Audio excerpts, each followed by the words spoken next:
السلام عليكم ورحمة الله وبركاته. ازيكم عاملين ايه؟ يا رب تكونوا بخير. النهاردة هنعمل مع بعض الحمام المحشي بكل سهولة من مطبخ ام شمس. هقولكوا على كل التفاصيل بتاعته عشان يطلع معاكم مظبوط زي ما انتوا شايفين كده. هو الرز مفلفل. يا ريت لو اول مرة تشوفوا قناتي تعملوا اشتراك في القناة، ولو الفيديو عجبكم تعملوا لايك للفيديو. وتعالوا نشوف هنبدأ نعمل الحمام المحشي من مطبخ ام شمس ازاي بكل سهولة. انا معايا هنا حلة احط فيها سمنة بلدي. انا بحب استعمل الزبدة، بتخلي الاكل طعمه حلو. الزبدة الفلاحي بتخلي كمان طعم الحمام طعمه حلو كده وريحة حلوة.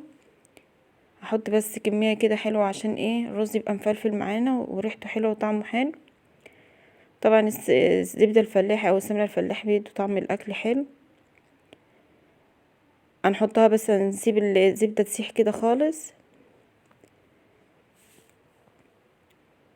اول ما تلاقيها ساحت كده كلها هتنزلي بالبصل.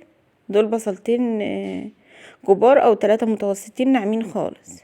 لو انت مش بتحبي البصل يبان في الاكل، انا فرماهم جامد عشان ما يبانش في الاكل كده ويستوي كويس مع الرز. هسيبهم بس يا دوبك يتشوحوا بس شويه كده على النار لحد ما البصل بس ميته تنشف ويبقى ايه متشوح كده.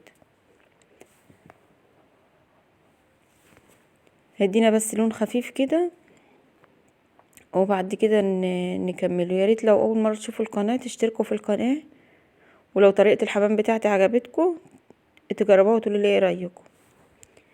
انا معايا هنا يا دوبك البصل بس ايه خد لون خفيف بس كده اهو زي ما انتوا شايفين.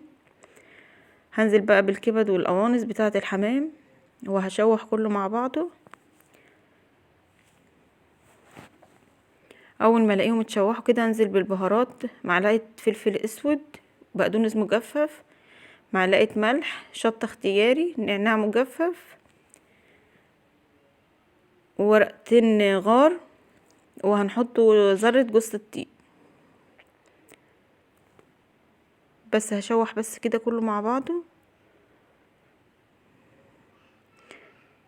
وهحط ميه مغليه اول ما يتشوحوا كده على النار. احط ميه مغليه عشان ايه ننجز الوقت معانا. هسيبهم برضو ياخدوا غلوه كده مع بعض وبعد كده انزل بالرز عليهم. النعناع المجفف والبقدونس المجفف بيدوا طعم للرز الحشوه حلو خالص. يا ريت تجربوها بالطريقه دي ان شاء الله تعجبكم. مش عايزه تحطي الشطه ما تحطهاش، لكن الشطه بتدي طعم ليه حلو خفيفه كده، ما بتبقاش حراقه قوي بس تدي طعم حلو كده خفيف. كده الميه غليت هنزل بالرز. انا يا دوبك بس ايه مش هسوي الرز جامد، هسويه نص سوا كده يا دوبك بس يشرب ميته. هيشرب ميته بس كده وهي ايه يبقى نص سوا كده وهنزله زي ما انتوا شايفين كده. طبعا هو لسه برضو فيه ميه خفيفه كده. هخليه بس يستوي نص سوا وهينزل على طول ايه ونحشي بيه. شايفين انا هفرده هنا بس ايه يبدأ يهدى بس شويه عشان ما ينفعش نحشو الحمام كده وهو سخن، وطبعا ايدك مش هتستحمله. اهويه بس كده ايه يا دوبك بس يبقى دافي بس كده عليكي على ايدك تعرفي تحشي بيه. شايفين اللون بتاعه خطير ازاي وريحته روعه. يا ريت تجربوها، طعمه ان شاء الله يبقى حلو ومظبوط معاكي، وان شاء الله يطلع احسن كمان من اللي انا عملته. طبعا تحطي نفسك فيه ان شاء الله يبقى حلو. هسيب بقى الرز يهدى شويه وبعد كده ابدا احشي بيه.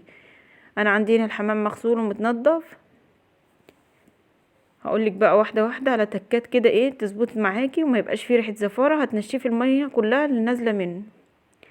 طبعا بيبقى جواه حاجات برضو مهما غسلتيه برضو بتنشفي الميه عشان الميه دي بتخليه زفر، لكن لما تنشفي الميه مش هيبقى فيه حاجه.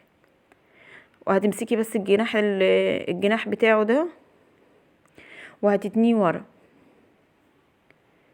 وتبداي بقى هنا الرز يا دوبك بس ايه هدي شويه هنقومه ايه هنبداوا نحشي بيه واحده واحده كده. اهي الحماميه اهي مغسوله وناشفه من المناديل. هتحطي بقى جواها كبد او قوانص اي حاجه. شايفين الرز بيلمع ازاي جوه الحماميه والرز نص سوا. وريحته ان شاء الله تطلع مظبوطه معاكي ويبقى احسن كمان. هتكتفي بقى كده، هتحشي القلب وتكتفي، هتمسكي الجناح زي ما انت شايفه كده، هتتنيه ورا اهو، وهتمسكي بقى الرقبه كده. هو عندك مش مفصول الجلد من اللحم. هتبداي بصي تدخلي صبعك بالراحه زي ما انت شايفه كده. لو عايز تعملي الحركه دي قبل ما تحشي القلب يكون احسن. شايفه انت بتورقي كده، بتفصلي الجلد عن اللحم بكل سهوله. شايفين صبعي اهو، بس انت بالراحه برضو عشان ايه ما يتقطعش منك ولا حاجه. يا ريت لو عملتوا الحركه دي قبل ما تحشوا القلب يكون احسن. شايفين هو صبعي ازاي؟ انا كده طلعت عزلت الجلد عن اللحم، وهبدا احشي بقى الايه الرقبه كده بالراحه واحده واحده. وهتعملي الكميه اللي انت عايزاها بقى، مش شرط تعملي الكميه اللي انا عاملاها او اللي انا عاملاه. وهتبداي بقى تحشي. طبعا ريحه السمنه البلدي بتخلي الاكل طعمه حلو، بالذات الحمام والطير والحاجات دي. ويا ريت لو تنشفوا الحمام كويس عشان ما يبقاش فيه اي ريحه ولا اي حاجه. وتبداي بقى تحشي واحده واحده زي ما انت شايفه كده بكل سهوله. جربوا الوصفه يا جماعه وان شاء الله هتعجبكم. والطريقه والرز ان شاء الله يبقى احسن كمان من الحمام. شايفين انا حشيته بالراحه كده، وكل حاجه عايزه تقطعي الرقبه دي بقى قطعيها، مش عايزه احشي عليها كده. شايفين كلها محشيه ازاي؟ الصدر كله محشي. انا هحشي الكميه كلها وارجع لكم تاني. انا هنا حشيت اللي عندي كله. شايفين زي ما انتوا شايفين كده. هنضفه بس من الرز خالص وايه، وهسيبه. دي اتفتحت طبعا مني وانا بعزل الجلد، فلفتها بالاسترتش. الشوربه بقى اللي انت عايزاه تحطيه حطيه، اللي انت بتحبي، بصل، طماطم، فلفل، اي حاجه عايزه تحطيها حطيه.